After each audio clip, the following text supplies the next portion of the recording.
पिछले कुछ दिनों से हम देख रहे हैं कि हिमाचल प्रदेश के मुख्यमंत्री बहुत उत्साहित हैं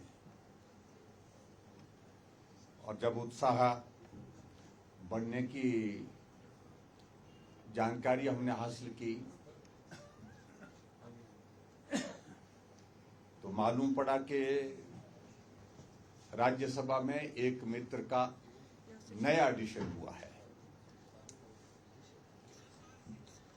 मित्रों, मैं आपके सामने एक बात जरूर कहना चाहता हूं। हिमाचल प्रदेश में कांग्रेस पार्टी का बहुमत होने के बावजूद भी सरकार एक बहुत बड़े दहशत के माहौल में से गुजर रही है और दहशत के माहौल में से गुजरने की वजह यह है कि इतनी उथल पुथल, इतनी अस्थिरता कांग्रेस पार्टी के अंदर है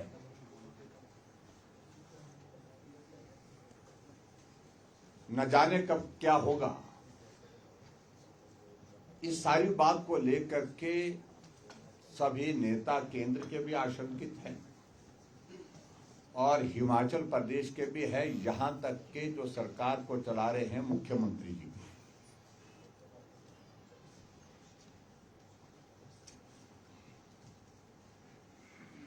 भारतीय जनता पार्टी ने एक सैद्धांतिक फैसला लिया कि इस बार की राज्यसभा सीट के लिए हम अपना प्रत्याशी नहीं देंगे।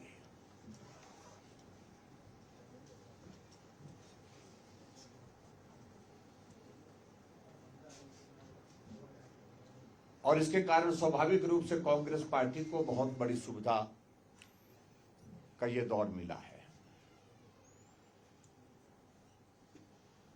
लेकिन मैं इतना मैं जरूर कहना चाहता हूं कि कांग्रेस पार्टी की जो परिस्थिति है वो आपके सामने आई है। बहुत सारे कांग्रेस के नेता राज्यसभा की इस सीट को हासिल करने के लिए दिल्ली गए, अपना पक्ष रखा।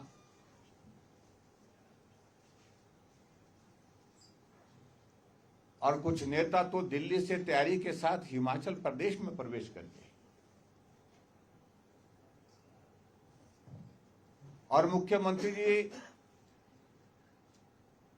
बहुत सारे लोगों को आश्वासन देते रहे कि हम आपके बारे में बात कर रहे हैं, हम आपके बारे में बात कर रहे हैं, हम आपके बारे में बात कर रहे हैं।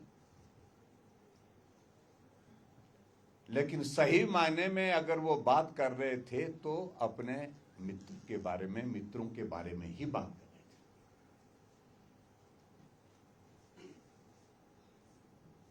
थे। एक परिस्थिति पहली बार देखने को मिली कि अपने मित्रों के साथ भी उन्होंने झूठ बोला, उनको भी गुमराह किया। कुछ लोग, उनके मित्र नॉमिनेशन के लिए जो औपचारिकता रहती हैं, जो फॉर्मेलिटीज रहती हैं, वो सारी औपचारिकता भी पूरी कर चुके थे। एनओसीज लेने, कुछ और फॉर्मल टेक्निकल जो रिक्वायरमेंट रहती है, वो औपचारिकता भी पूरी कर रखी, क्योंकि उनको कहा गया मुख्यमंत्री की ओर से कि भाई आपको टिकट मिल रहा है। लेकिन वो औपचारिकता का दौर धरा का धरा रह गया और एक नेता कांग्रेस पार्टी के जो केंद्र में बहुत लंबे समय से राजनीति में है, हिमाचल से उनका ताल्लुक है, आनंद शर्मा जी, उन्होंने तो अपनी पीड़ा को सार्वजनिक रूप से जाहिर किया है और जो बात कही उन्होंने कि सच बोलने की कीमत चुका रहा हूं।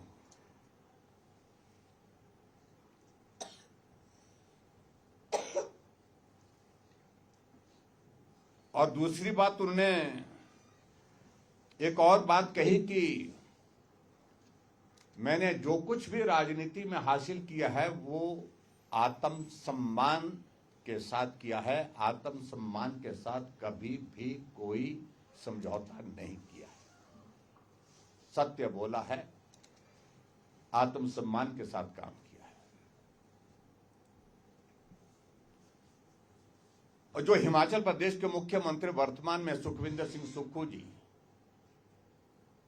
की जो राजनीतिक यात्रा है, इस यात्रा में उनका बहुत बड़ा योगदान रहा है, ऐसा उनका कहना है। भले मीडिया के सामने नहीं कहा होगा, लेकिन कई और जगह हमको ये बातें सुनने को मिली।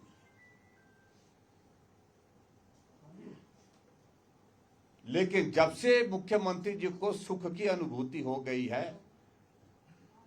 आनंद जी का आनंद जो है वो जाता रहा।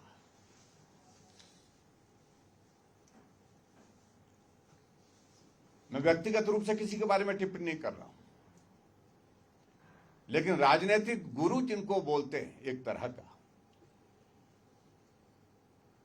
जिसमें पंडित सुखराम जी थे, जिन्होंने मुख्यमंत्री सुखविंदर सिंह सुक्खू जी को आगे बढ़ाया, और वो कहते थे भी, कभी उनके साथी कहते थे, कभी पीसीओ मांगते थे, कभी ठेका मांगते थे। लेकिन वो सारी चीजों को लेकर के मैं ज्यादा टिप्पणी नहीं करना चाहता। काम करने का, कारोबार करने का सबको अधिकार है, लेकिन ऐसी भी परिस्थिति आ जाएगी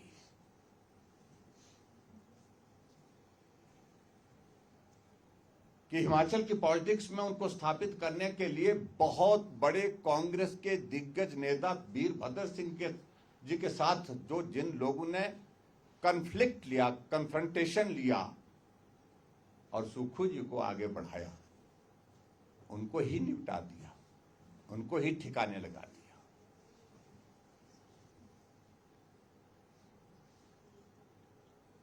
और एक तरह के अगर हम बात कहें, आज हिमाचल प्रदेश में स्थिति यह है कि सरकार जो है वो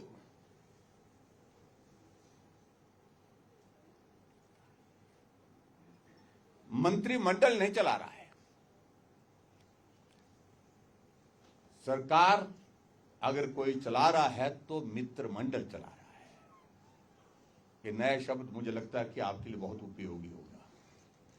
बैठक मंत्रिमंडल का कोई अभिप्राय नहीं है, लेकिन बैठक महत्वपूर्ण है तो वो मित्रमंडल की है, जहां फैसले लिए जाते हैं, जहां प्रदेश को कैसे चलाना है, किसका क्या करना है, किसको ठिकाने लगाना है, इन सारी बातों को लेकर के फैसला होता है।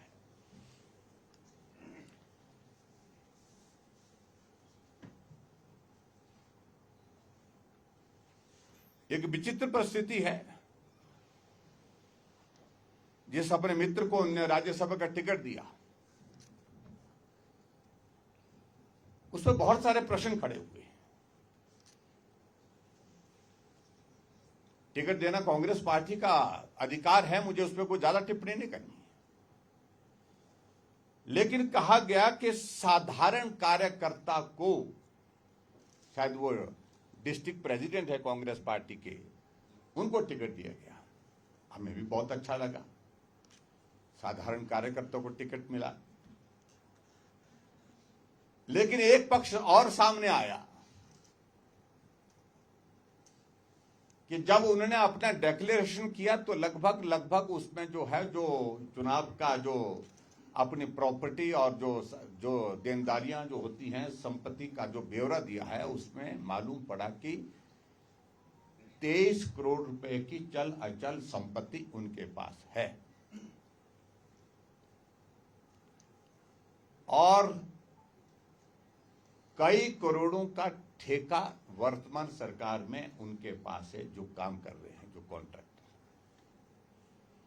तो प्रश्न कांग्रेस के ही मित्रों ने किया,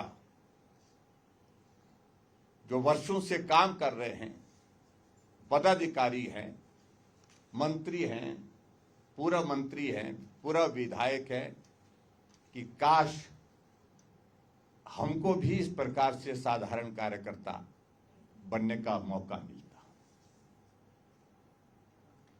अपने आप में सचमुच में बहुत बड़ी हैरानी की बात है। और उसमें प्रश्न खड़े ये भी हो रहे हैं कि हिमाचल प्रदेश के माननीय मुख्यमंत्री जी कई बार ऐसे चले जाते हैं, मालूम नहीं पड़ता है। आप प्रदेश के मुख्यमंत्री हैं। टूर प्रोग्राम जारी होता है दिल्ली से शिमला आने का, और प्रोग्राम जारी होने के बाद वो रद्द भी नहीं होता, कैंसिल भी नहीं होता है। लेकिन मुख्यमंत्री जाकर के कहीं ऐसे अज्ञात स्थान में चले जाते हैं जहां ना प्रदेश को जानकारी हो पाती है, ना प्रदेश के लोगों को, ना अधिकारी को। मैं भी 5 वर्ष मुख्यमंत्री रहा, लेकिन जब टूर प्रोग्राम जारी होता था उसमें कोई अगर चेंज होता था, वहां जहां जाना होता था वहां नहीं जाते, तो 10 मिनट के अंदर, 15 मिनट के अंदर उस टूर को मॉडिफाई करके, उसमें मॉडिफिकेशन करके जो है उसमें परिवर्तन करके नए सिरे से जारी किया जाता था। मैं ही नहीं, वीरभद्र सिंह जी रहे, प्रेम कुमार धूमल जी रहे, शांता कुमार जी रहे, क्योंकि एक संवैधानिक पद पर, सर्वोच्च पद पर प्रदेश का मुखिया अपने टूर प्रोग्राम कहीं के भेजते हैं और जाते कहीं हैं, ये अपने आप में बहुत सारे प्रश्न खड़ा करता है।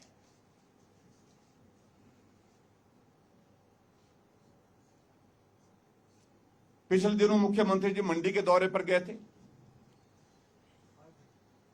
और एक बात को लेकर के उनने कुछ शब्द हमेशा जो है जिनको हर जगह बोलते हैं, बात करते हुए बोलते हैं, बात करने के साथ साथ में भाषण में बोलते हैं।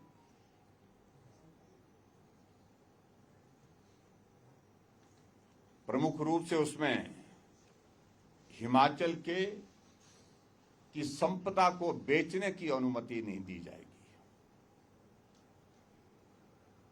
हिमाचल प्रदेश के खजाने को गलत तरीके से इस्तेमाल करने की इजाजत नहीं दी। आप मुख्यमंत्री हैं, कौन किसकी इजाजत मांग रहे हैं? 3.5 वर्ष का कार्यकाल आपका पूरा हो गया।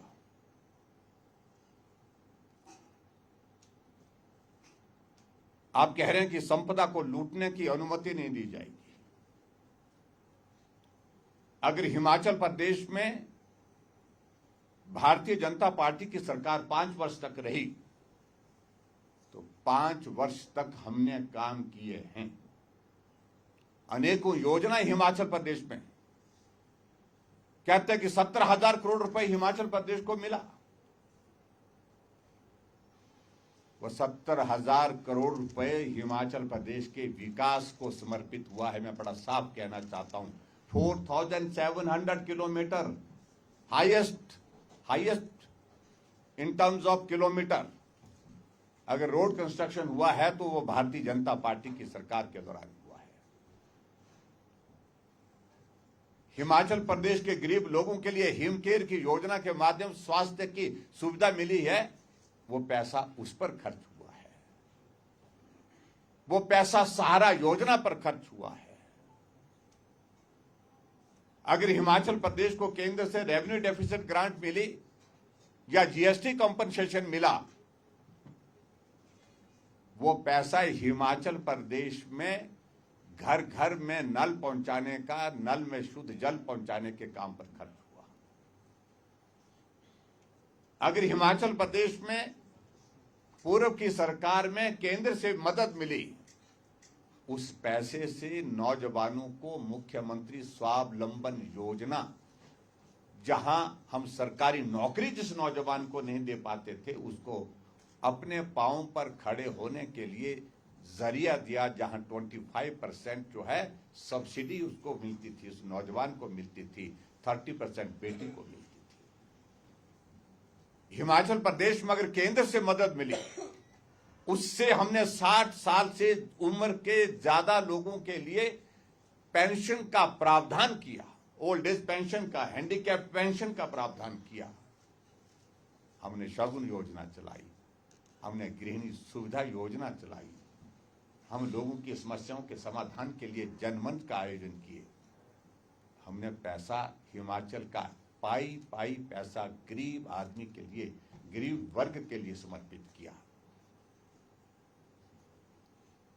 अभी तो आपको भी रेवेन्यू डेफिसिट ग्रांट जो है 31 मार्च तक मिलती रही। इस 31 मार्च तक अभी तक मिलेगी। लेकिन हिमाचल प्रदेश का पैसा आपसे अगर पूछे हम तो गया कहां? सड़कों का काम बंद है, पेयजल योजनाओं का काम बंद है, डेवलपमेंट के सारे काम बंद है। अभी अब नाचन विधानसभा क्षेत्र में गए थे, शायद 12 उद्घाटन या शिलान्यास, 12 उद्घाटन किए, जिसमें एक शिलान्यास किया 3 करोड़ के 3.25 करोड़ की लागत से एक शिलान्यास किया। बाकी उन योजनाओं का उद्घाटन किया जो भारतीय जनता पार्टी की सरकार के समय में शुरू हुई थी, पूर्ण हुई, बजट प्रावधान किया था, उसके बाद शुरू हुई, उसके बाद आपने उद्घाटन किया। पूरे हिमाचल प्रदेश में विकास कार्य पर तो पूर्ण विराम लगा हुआ है। क्या आपको नैतिक अधिकार है इन सारी बातों को कहने का? यह प्रश्न पैदा होता है। और हिमाचल प्रदेश में जो पैसा केंद्र से मिल रहा है वो मित्रों के हवाले है। मित्रों के मित्र तय करते हैं कि कहां पैसा खर्चना है और उसमें से किस प्रकार से क्या चीजें किस प्रकार से हो रही है। उन सारी चीजों को लेकर के सारी बातें धीरे धीरे निकल रही हैं। एक बात और कही कि पूर्व के मंत्रियों के खिलाफ जो हम कार्रवाई करेंगे, जेल की सलाखों के पीछे डालेंगे। किसने रोका है? 3.5 साल का कार्यकाल आपका बीत चुका है और 3.5 साल के कार्यकाल बीतने के बाद आज अब उन सारी बातों का जिक्र कर रहे हैं तो स्वाभाविक रूप से इस राजनीतिक फ्रस्ट्रेशन है आपकी। जमीन पांव तले खिसक गई है, ये बात मैं बड़ा साफ कहना चाह रहा हूं। और भ्रष्टाचार की अगर हम बात कहें कि किस तरह से संरक्षण दिया जा रहा है, अब इन दिनों में अखबारों के माध्यम से हमने पढ़ा कि एक जगह 25 पेड़ काटने की अनुमति दी, शिलाई का एक मामला है, लेकिन पेड़ कटे कितने? 300 पेड़ों से ज्यादा पेड़ कटे हैं। और जिसने वो पेड़ काटे हैं वो श्रीमान ex vice president of district Sirmaur Ranjit Negi कौन है? उनको राजनीतिक संरक्षण दिया जा रहा है। एफआईआर दर्ज हुई है, लेकिन एफआईआर में कहा गया है कि रात के अंधेरे के कारण हम पूर्ण रूप से पेड़ों की गिनती नहीं कर पाए। क्या जवाब है? ये डिपार्टमेंट के, फॉरेस्ट डिपार्टमेंट और पुलिस डिपार्टमेंट की ओर से जो एफआईआर दर्ज हुई है उसमें जिक्र किया हुआ है। और नियम के हिसाब से तो मैं एक बात जरूर कहना चाह रहा हूं, जो एचपी ट्रांजिट रूल जो है 2023 का 2023 के, उसके रूल के अनुसार जो नोटिफिकेशन हुआ है उसमें प्राइवेट लैंड से आपको ज्यादा से ज्यादा सिर्फ 3 पेड़ काटने की अनुमति मिल सकती है और पेड़ कटे 300 से ज्यादा। और मुख्यमंत्री जी का बयान बड़ा दिलचस्प था उसमें, और कहने लगे कि मुख्यमंत्री जी कह रहे थे, जब प्रश्न पूछा किसी पत्रकार ने उनसे कि जहां पैदल चलने का रास्ता नहीं वहां पर अवैध कटान कैसे हो सकता है? पेड़ कटे हुए जमीन पर धराशायी हुए पड़े हैं, वीडियो उसकी बनी हुई है, लेकिन उसके बावजूद कह रहे हैं कि वहां तो जाने का रास्ता नहीं है, वहां पेड़ कैसे कट सकते हैं, अवैध कटान कैसे हो सकता है? बहुत विचित्र परिस्थिति है।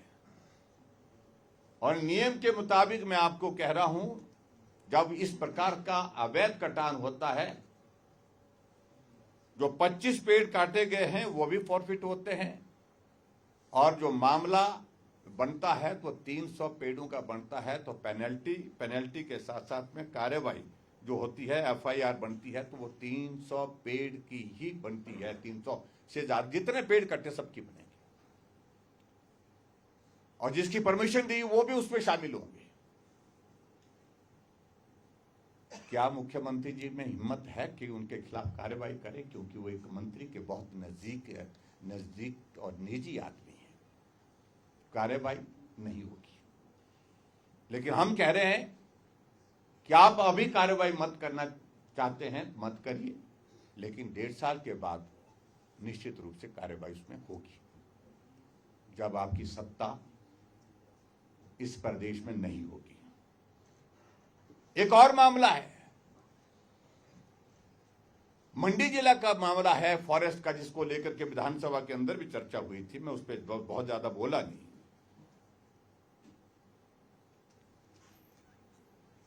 और एक कांग्रेस के नेता है, उनने अपनी पत्नी के नाम पर जो है डिपो खोलने की परमिशन की प्रोसेस शुरू की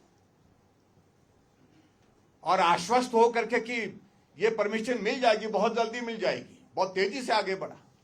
लेकिन इंतजार क्यों करना, उससे पहले पेड़ काट देते।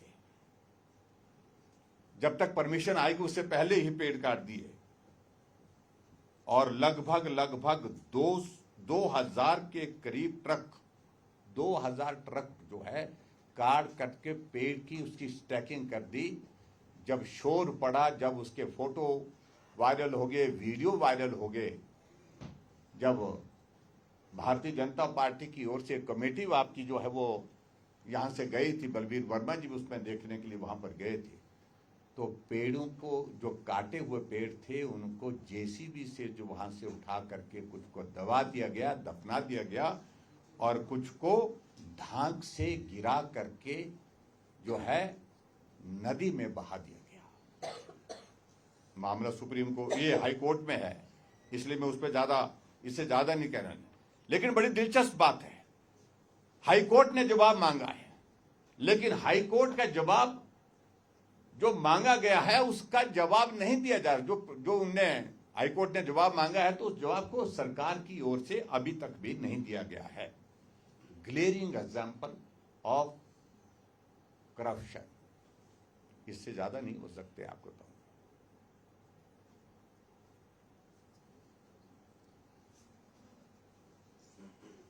और यहां हिमाचल प्रदेश में और भी बातों का जिक्र करते हैं, पेखूबेला का जिक्र करते हैं। उस पेखूबेला के उस प्रोजेक्ट में जो जहां लगभग 120 करोड़ रुपए का मामला गड़बड़ का है, वही प्रोजेक्ट जो है वो 35 मेगावाट का, उसी कैपेसिटी का गुजरात में बनता है 140 करोड़ पे, और यहां पर 260 करोड़ के लगभग खर्च कर दिया। 32 मेगावाट को, उससे भी 2 मेगावाट कम है, 3 मेगावाट कम है। लगभग 120 करोड़ रुपए का मामला वो है। उस सारी चीज को लेकर के आज हम मुख्यमंत्री से पूछना चाहते हैं कि वहां कितनी पावर जनरेट हो रही है। नामो निशान मिट गया उसका। यहां भाषण देते हैं कांग्रेस के नेता, यहां भाषण देते हैं मुख्यमंत्री कि इस राज्य में आपदा आई तो जयराम के कारण आई, पेखूबेला में आपदा आई तो किसके कारण आई। कहां गया आपका वो प्रोजेक्ट? जरा ढूंढने की कोशिश करो, तलाशने की कोशिश करो।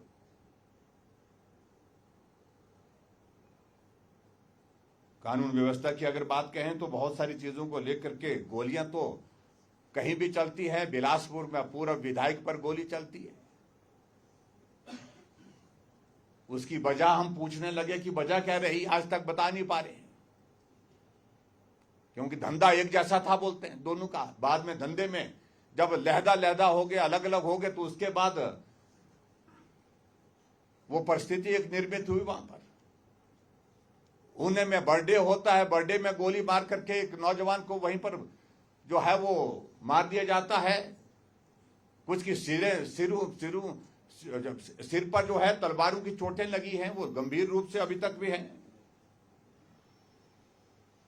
और बिलासपुर में एक और घटना हुई, 5 वर्ष की बेटी के साथ, जो अभी इन दिनों में चर्चा का विषय बना है। जो घटना हुई है, मैं उसकी निंदा करता हूं, कड़े शब्दों में निंदा करता हूं। जिस भी व्यक्ति ने, चाहे वो माइनर है, बताया जा रहा है माइनर है, लेकिन परिवार के लोग तो हैं, बाकी लोग तो हैं, उनको पूछा जाना चाहिए, कार्रवाई होनी चाहिए, सख्त कार्रवाई होनी चाहिए। और लोग तो मांग कर रहे हैं कि उनके घर को बुलडोजर से गिरा देना चाहिए, ये भी लोग मांग कर रहे हैं। आप किस प्रकार से हिमाचल प्रदेश में जो हालात पैदा कर रहे हैं, बद्दी में गोलियां चली, नालागढ़ में गोलियां चली, और चंबा में मंदिर को जला दिया जाता है, मंदिर के अंदर चुनरियां होती है उनको जला दिया जाता है।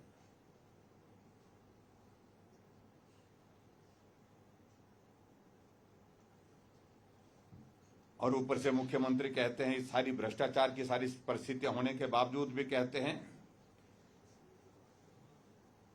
कि हमारे मंत्रियों पर एक भी दाग नहीं। जब आंखें खोलेंगे तब दाग दिखेंगे, जब आंखें ही बंद करके रखी हैं तो दाग दिखेंगे कहां से।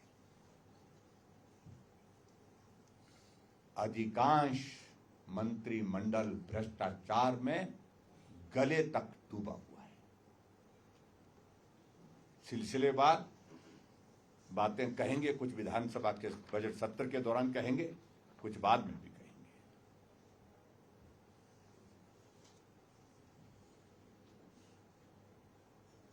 और सबसे बड़ी चिंता का विषय यह है कि हिमाचल ऑन से हम कहते थे, और अब वो सारी चीजों को लेकर के आपके सामने है।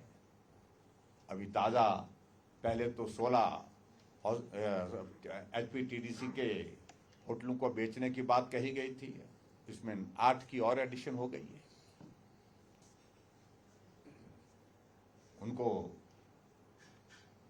HPTDC से लीज पर देने की बात चल रही है, और उसे कहते कि आय जो है वो हमारा नुकसान हो रहा है तो उसकी भरपाई हो पाएगी, हम पैसा कमाएंगे, आप पैसा कमाइए। लेकिन मेहरबानी करके इतना मैं जरूर कहना चाहता हूं कि चाहे वो पालमपुर की जमीन बेचने की, एग्रीकल्चर यूनिवर्सिटी की जमीन बेचने की बात है, चाहे वो हिमाचल प्रदेश में जो एक आप बहुत बड़ा एक इंफ्रास्ट्रक्चर वहां पर बद्दी और नालागढ़ के पास जो है बना करके जमीन किसी को देने की बात चल रही है, या जमीन पर उसको बना करके देंगे, हाउसिंग कॉलोनी बना करके वहां पर बाहर के लोगों को बांटेंगे, बेचेंगे। क्या वो हिमाचल ऑन सेल नहीं है? उसका नाम शायद हिम चंडीगढ़ रख रहे हैं शायद मेरे ख्याल में। और यहां हमको बार बार कहा जाता है कि 5000 बीघा जमीन दी, तो 3.5 वर्ष से आप सत्ता में हैं।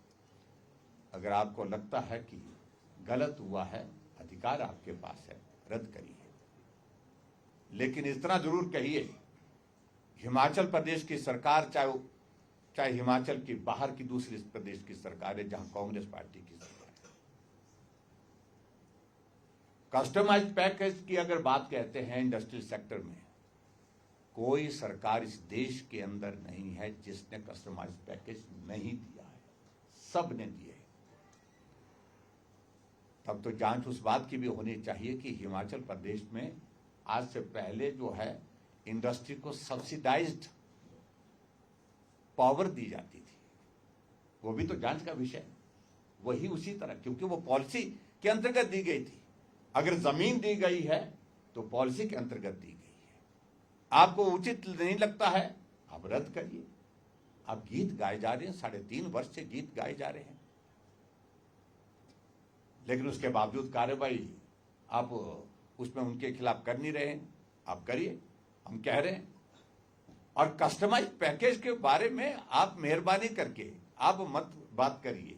कस्टमाइज पैकेज हर स्टेट ने, हर गवर्नमेंट ने, चाहे भाजपा की सरकार, चाहे कांग्रेस की सरकार, चाहे किसी और दल की सरकार, सभी राज्यों में इंडस्ट्रीज को प्रमोट करने के लिए, इंडस्ट्री को अट्रैक्ट करने के लिए अपने अपने राज्यों में अलग अलग समय में दी गई है।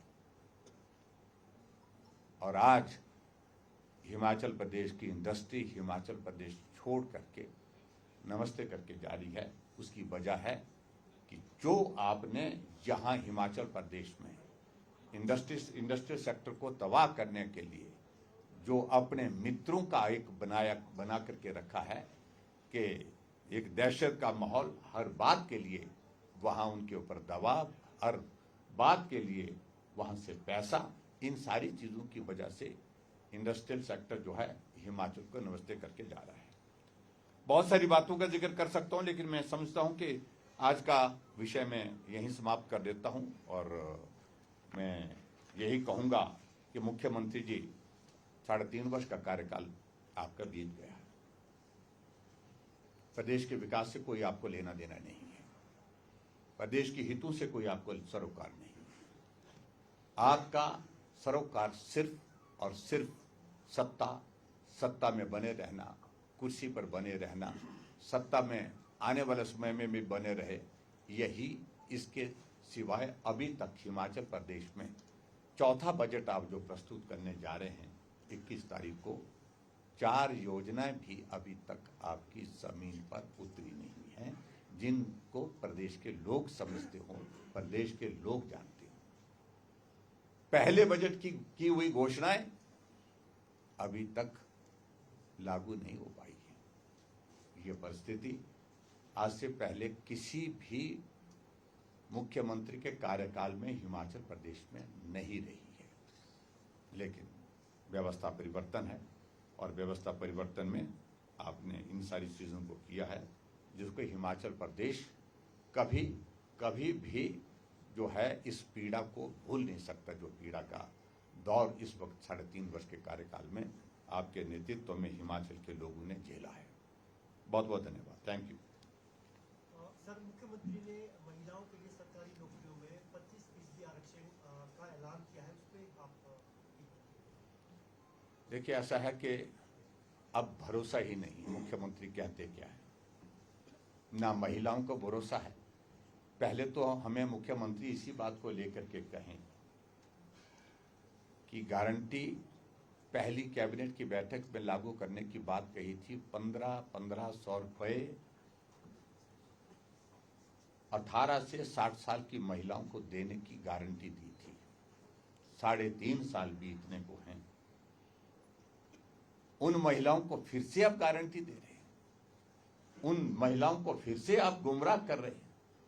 और दुर्भाग्यपूर्ण स्थिति तो यह है कि किस दिन दे रहे हैं, जिस दिन अंतर्राष्ट्रीय महिला दिवस मनाया जा रहा है, उस दिन भी उनको बेवकूफ बनाने की घोषणा कर रहे हैं, उनको गुमराह करने की आप झूठ बोल करके जो है अपनी बात कह रहे हैं।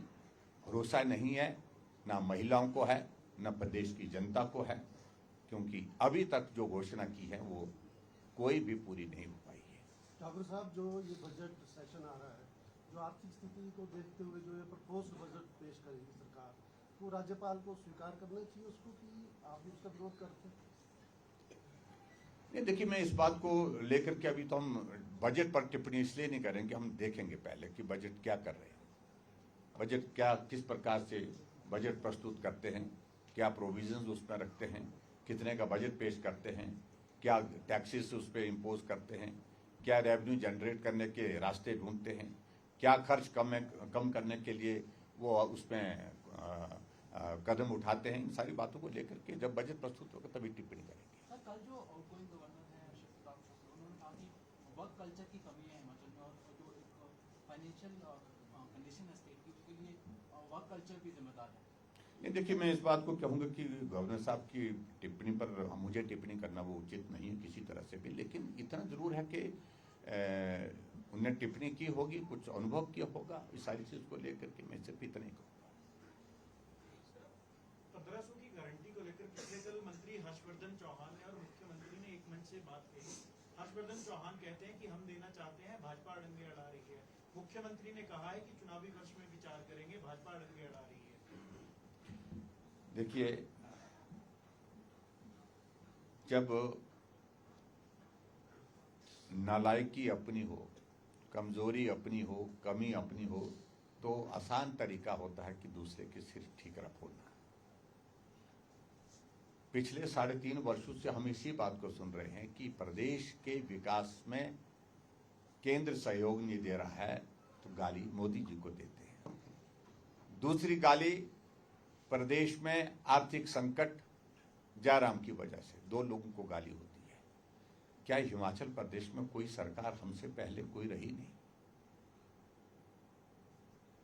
93 ऑनवर्ड्स हिमाचल प्रदेश ऋण ले रहा है और ऋण लेने के बाद परिस्थिति इस प्रकार की जो बनी है, क्या उनके बारे में भी पूछते हैं? क्या ये सत्य नहीं है कि उसमें अधिकांश समय उनकी सरकार कर रहा है, कांग्रेस की सरकार कर रहा है? तो इसलिए उनको इस बात को भी मानना पड़ेगा। लेकिन आपने तो प्रदेश का बेड़ा ही गर्क कर दिया। सुखू जी 40,000 करोड़ रुपए 3 साल में ले लिया और उसके बावजूद आप हमको बोल रहे हैं कि हमने ऋण लिया। आपको केंद्र से मदद मिली। 6,500 करोड़ रुपए हिमाचल प्रदेश को अभी तक जो है स्पेशल असिस्टेंस का केंद्र से मिल चुका है। मुझे 1,800 करोड़ मिला 5 साल में, जो 50 साल के लिए बिना ब्याज के होता है। वो पैसा मिला, उसका क्या है, कहां खर्च हुआ? प्रश्न तो पैदा ये होता है। अगर उनसे पूछे कि वो पैसा खर्च कहां, क्योंकि विकास कार्य पर तो पूर्ण विराम किया है, संस्थान बंद किए जा रहे हैं। 3.5 साल के कार्यकाल के बावजूद भी अभी भी संस्थान बंद करने की प्रक्रिया चली है। लेकिन जो केंद्र से पैसा आ रहा है वो खर्चा कर। और आरडीजी के बारे में बहुत ज्यादा बात करते हैं, तो 1,800 करोड़ रुपए, 18,000 करोड़ रुपए जब मनमोहन सिंह जी 2 फाइनेंस कमीशन उनके समय में रहे, 2 टर्म, वो देश के प्रधानमंत्री ने 18,000 करोड़ रुपए उनके कार्यकाल में मिला। 89,000 करोड़ रुपए हिमाचल प्रदेश को मोदी जी की 2 फाइनेंस कमीशन के अंतर्गत मिला। 72,000 करोड़ का डिफरेंस है। तो प्रश्न पैदा होता है कि हिमाचल के साथ अन्याय कब हुआ? अन्याय तब हुआ जब मनमोहन सिंह देश के प्रधानमंत्री थे, यूपीए की गवर्नमेंट थी, सोनिया गांधी चेयरपर्सन थी और हिमाचल प्रदेश के हितों के लिए, हिमाचल के विकास के लिए अगर पैसा मिला तो नरेंद्र मोदी जी की सरकार में मिला, जहां 89,300 करोड़ रुपीस जो है रेवेन्यू डेफिसिट ग्रांट का पैसा जो है हिमाचल प्रदेश को मिला।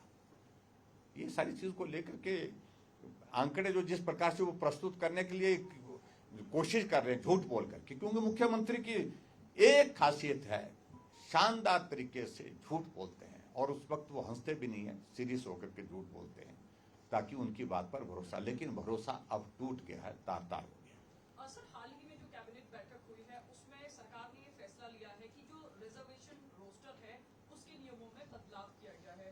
आपको लगता है कि ये बदलाव सही है? देखिए, एक तो ऐसा है कि डिजास्टर लगभग 8 महीने के बाद खत्म हुआ है हिमाचल प्रदेश में। डिजास्टर एक्ट का हवाला दे रहे थे और व्यवस्था उनको डिजास्टर हटाने की इसलिए नहीं, तो वो तो 5 साल तक पूरा चला ही रखते हैं उसको, पूरे अपने कार्यकाल तक। जब सुप्रीम कोर्ट ने कहा कि नथिंग डूइंग, आप पंचायत के चुनाव जो है मई के महीने तक कराइए, तब जाकर के उनको लगता कि मजाक बन गया, परिहास बन गया, हंसी का विषय बन गया, इसलिए अब डिजास्टर को रखने का कोई मतलब नहीं है, क्योंकि डिजास्टर के तहत काम तो हो नहीं रहा है। मलबा पड़ा है, सड़कें टूटी है, लेकिन उसके बाद पंचायत के चुनाव के लिए ये एक उनने हथियार अपनाया था।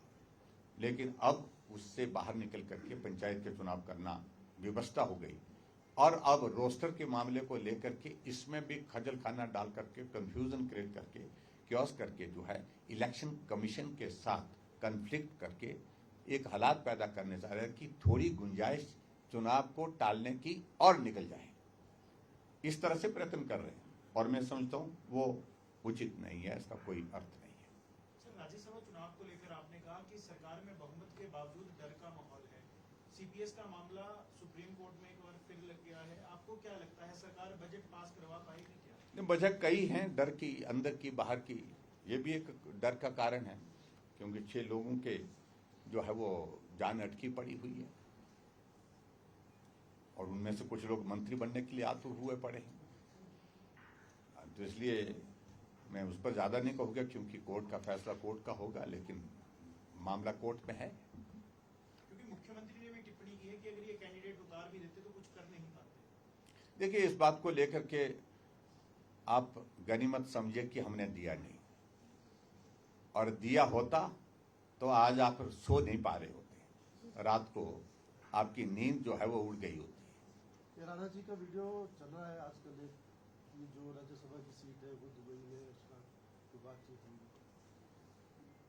उन्होंने बात कही होगी, शायद मेरे लिए कुछ तथ्य उसमें होंगे उनके पास। ये बात तो सत्य है कि साधारण कार्यकर्ता की डेफिनेशन कांग्रेस की क्या है वो आपके सामने आ गई, कि जिसके बैंक अकाउंट और बैंक अकाउंट के साथ उसकी प्रॉपर्टी और सारी जो है वो 23 करोड़ रुपए से भी ज्यादा है, वो साधारण कार्यकर्ता की श्रेणी में आता है। अच्छा होता किसी पंचायत के प्रतिनिधि को वो टिकट देते, हमें भी लगता कि साधारण कार्यकर्ता, किसी पुराना कार्यकर्ता होता, समर्पित कार्यकर्ता होता, उसको टिकट देते तो भी हमें लगता समर्पण सिर्फ पैसे की वजह से ये कतई भी एक अच्छी बात नहीं है, जिस बात पर कई तरह की टिप्पणियां लोग कर रहे हैं, कई तरह के प्रश्न लोग खड़े कर रहे हैं।